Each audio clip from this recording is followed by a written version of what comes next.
Good morning, Oracles. What a wild ride we had yesterday. Tesla was up intraday over 5% while the market was red, and then it started to fall off when we got sort of some information about potential CPI data that brought the entire market down, and by the end of the day, Tesla ended up down almost 1%.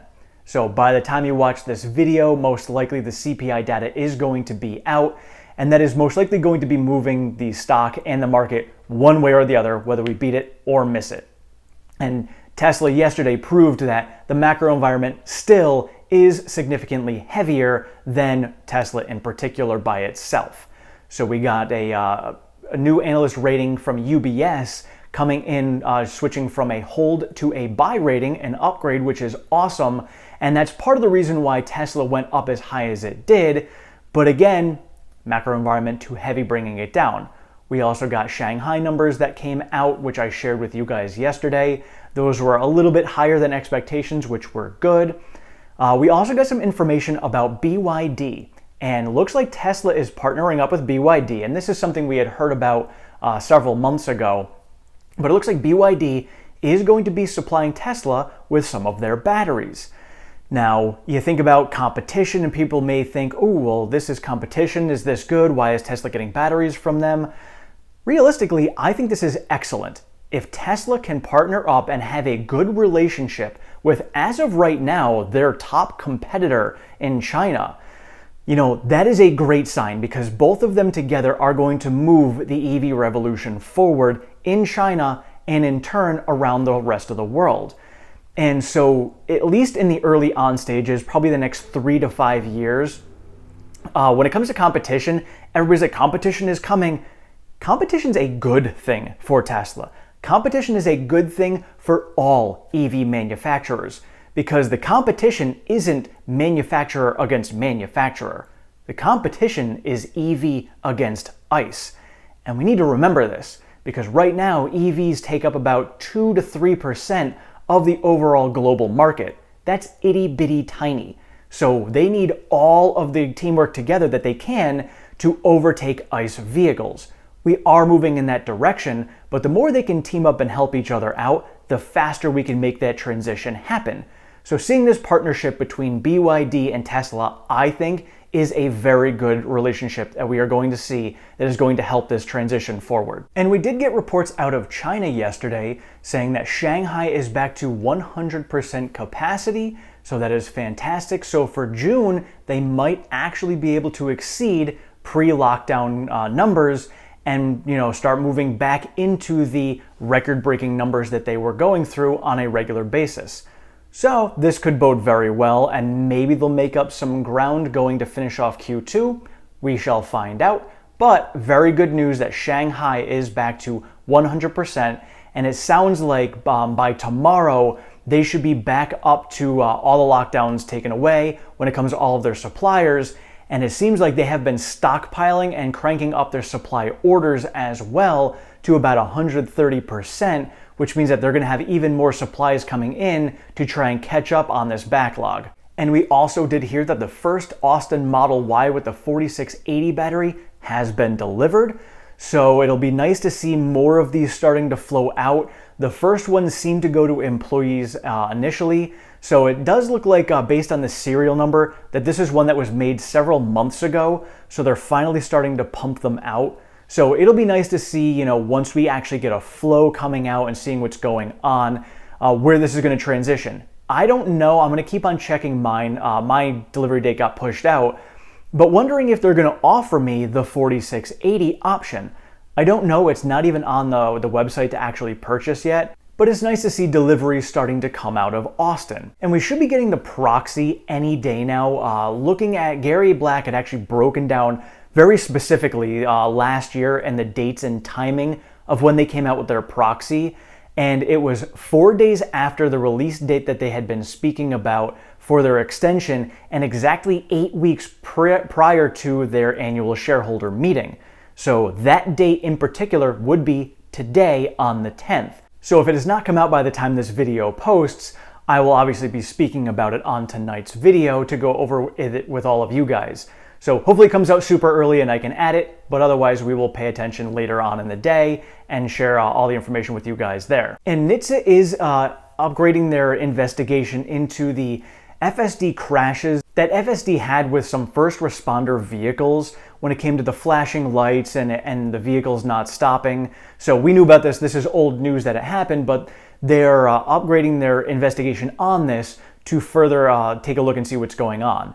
This is something that Tesla has already addressed and is figuring out, so it stinks to happen. Obviously, you never want anybody to get into an accident, especially in a situation where there's already an accident.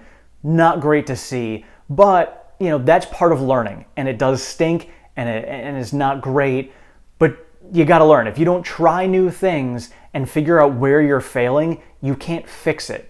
And while it would have been awesome for Tesla to have known this ahead of time and had it solved before it happened, it didn't.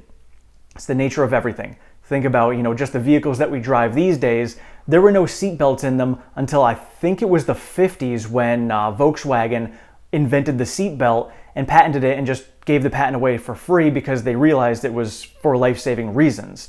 This is why Tesla has all their patents open to everyone as well, because it's for life-saving reasons. And so this is just part of the learning curve. It's part of the growing pains that we're going to go through when it comes to FSD. So, it could be a lot of the FUD that we see right now in the media. Maybe you'll see headlines of it discussing this. But we have to remember that even Elon himself said, you can save, 1 million lives. But if there's 10,000 people that you didn't save, you're going to get complaints from those 10,000 people. But you don't realize, the people who were saved don't realize that they were saved by the technology that saved them, because it saved them, so they didn't know. And working in retail, and I'm sure most places that you guys have worked, you know that it's very easy to spot something that's out of place. It's easy to spot a mistake, but when things are flowing smoothly, you don't notice things because they're flowing smoothly as they should. That's unfortunately just what's going to happen as we go through FSD.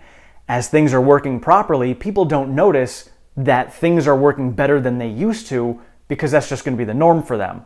But when something goes awry, that's when it gets pointed out. That's the situation that we're in right now. So what I pay attention to for these things is, are we making progress? Are these problems getting solved and getting better? And based on all of the FSD beta videos that are out there, it looks like progress is being made, and some progress is very significant.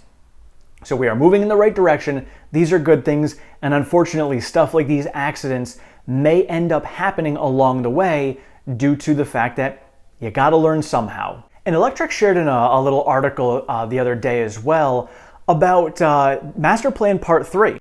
And I know I discussed it the other day, and Elon really goes into the massive scaling. And that's what it comes down to is, what are the plans for the future? Where do you want to be? And everything we've been talking about on here is they set their goal in mind and then they play the game backwards to figure out what they need to do to get there. So when it comes to mass scaling, they're looking at 300 terawatt hours worth of batteries for storage and vehicles and all of that to be able to transition the world to renewable energy. And this isn't just about Tesla doing it on their own. This is transitioning the entire world, which is why the partnership with BYD is so important, because Tesla knows they can't do it on their own. They're going to need help. And they're not expecting to do it on their own. They're not expecting to have 100% of the market share in this. That's unrealistic, and they know it. So they're looking to get as many people on board with this transition to get them over, and that's where scaling comes in. And this is why when Tesla is looking at things like lithium mining and all the different supplies that they need, they're not just looking at themselves, they're looking at a global scale of things. In order to get the globe to 300 terawatt hours worth of batteries, they're going to need the entire globe to get to certain levels of supplies and materials. So that is what Tesla is focusing on. And when you're looking at places to invest your money, well, you want to invest in somebody who's going to be taking the world to a new place. And Tesla is taking the entire world there, and they're going to have their hands in every pot along the way to get there. And so while maybe they're not producing the batteries that BYD is, they could be helping, supply some of the lithium or whatever it is to other manufacturers who don't have it. This is all part of the plan that they have in moving forward to get everything moving in this direction. So when you're looking at Tesla as, an EV or a car manufacturer company, you got to think bigger. Yes, currently that is where they are making their money, but that's not where their focus is. That's just how they started. Their focus is enormous, very massive scale. And getting to that massive scale, they're going to be getting into places that they're not even really in yet. They're just scratching the surface of all of this. So when you're looking at investing, yes, right now you may say, I'm investing in an automotive maker. But realistically, those of us in retail who see what's going on realize that we are investing in the potential for a company who is going to transition the entire world from oil to renewable energy. That's it. And thinking about how much money is in oil and how much oil controls the world, wouldn't you want to be part of the new wave of oil that's coming in with renewable energy? I know I am. I mean, you guys can leave me your thoughts in the comments. I'm pretty sure I know what most of your answers are, but that's where I want to be. And yes, maybe it comes down to, do you believe that Tesla can actually do it or not? Sure. Maybe that's going to sway you one way or another when it comes to investing. But looking at where their goals are, that is what I want to invest my money in. I'm excited to see how Elon is going to break down the specifics when it comes to scaling to extreme size. Like, we know what the goal is. We know the goal that he has in mind, but how much is he going to break down? How much they are going to get there?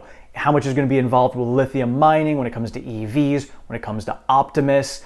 How much of these other little pieces are going to get factored into that 300 terawatt hour battery energy that we are going to need in the future? And if you guys didn't get a chance to watch it, Vinny from Investment Club and I had a chance to do a live stream last night discussing a lot of this. So you guys can jump on there and take a look at that. And also let me know, after that live stream, I realized that I've been telling you guys I wanted to do a live stream myself, and I can do it now. So let me know what times work for you. It'll probably be a weekend live stream, probably a Sunday afternoon or evening live stream. So let me know what times. I'm in Eastern time in the US. So let me know Eastern time wise what would work best for you guys, and I'll try to do my best to accommodate as many of you as I can. Let me know your thoughts in the comments below. How do you think this relationship with BYD is going to help Tesla in the future? I look at things with this relationship saying, Tesla has a good relationship with China right now. The US doesn't seem to like that. But if Elon is seeing that China could be the future, having a good partnership with them could bode very well for them. Obviously, a lot needs to play out to get to that point, but having a relationship with BYD, I think, is a great idea. Let me know what your thoughts are in the comments. Thank you all so much for watching. I appreciate all of your support and feedback. If you have not subscribed, please do so down below. Sign yourself up for notifications. I am over on Twitter at OracleTim1. I share all of the latest Tesla news, pertinent stock market information, and all of my daily trades. We do have a Discord channel that is in the description down below. And I am over on Patreon if you would like to support the channel even further. Thank you so much. Have a great one.